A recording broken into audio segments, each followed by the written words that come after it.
Good morning and welcome to UWS News. My name is Liv Thomson with your top stories for today. A Labour MSP has backed mental health campaigner calls for designated A&E departments for mental health patients and a complete overhaul of NHS services.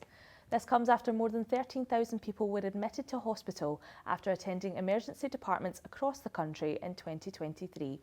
Our reporter Amanda Crawford has more. Karen McKeown lost her partner Luke Henderson to suicide in December 2017. Amanda joins us in the studio now to talk more about the current mental health crisis. Amanda, what more can you tell us about the crisis? So there does seem to be limited information that is specific to adult mental health services.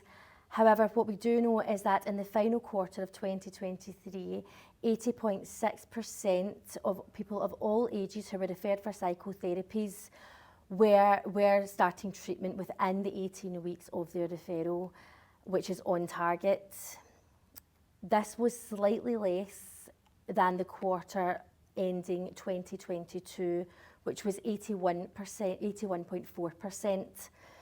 But overall, these figures indicate that the government is falling just short of its 90% target. And only last week, we were reporting that a staggering 10,000 children were referred to CAMHS services between September and December 2023.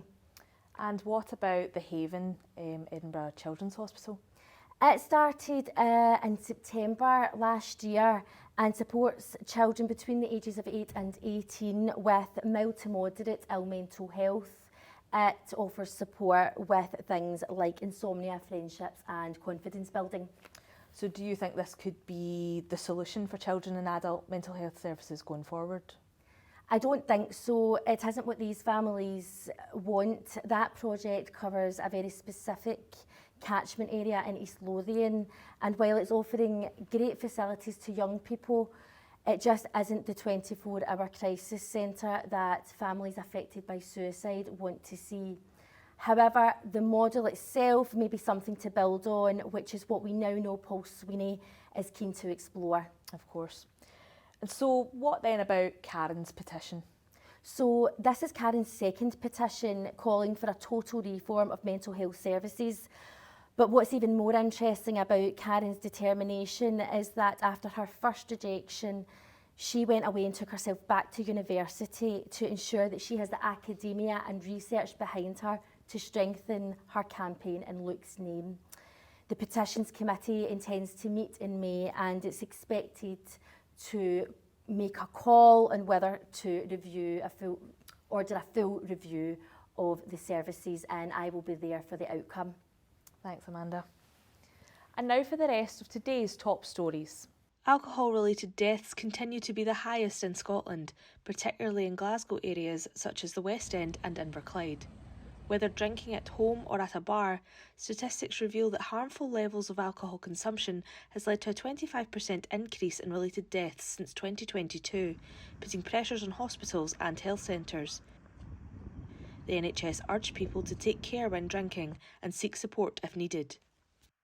Founders of the Stand With Kyle Now charity have launched a campaign to see a specific accident and emergency department dedicated to children's mental health services.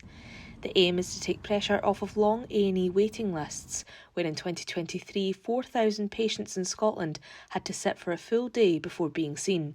The Royal College of Medicine condemned these figures, branding them shocking. And Paisley residents are fighting to protect their woodland amid plans to oust the Northern Van's business site in order to extend into the trees. Residents of Fisher Drive on Linwood Road are worried that the plans could affect traffic, noise pollution and the local wildlife.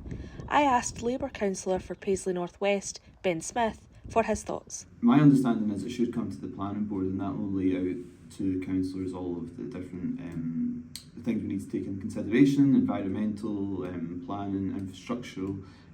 The concerns that have been raised are serious concerns and they will be taken into consideration and they will be put into the documentation that are put before councillors. If people log objections, then they're given to us when we're making the decision, so they will be taken into consideration at the time. That's all the time we have for today. Keep up to date across our socials and at uwsnewsroom.com. I'm Liv Thomson. Good morning.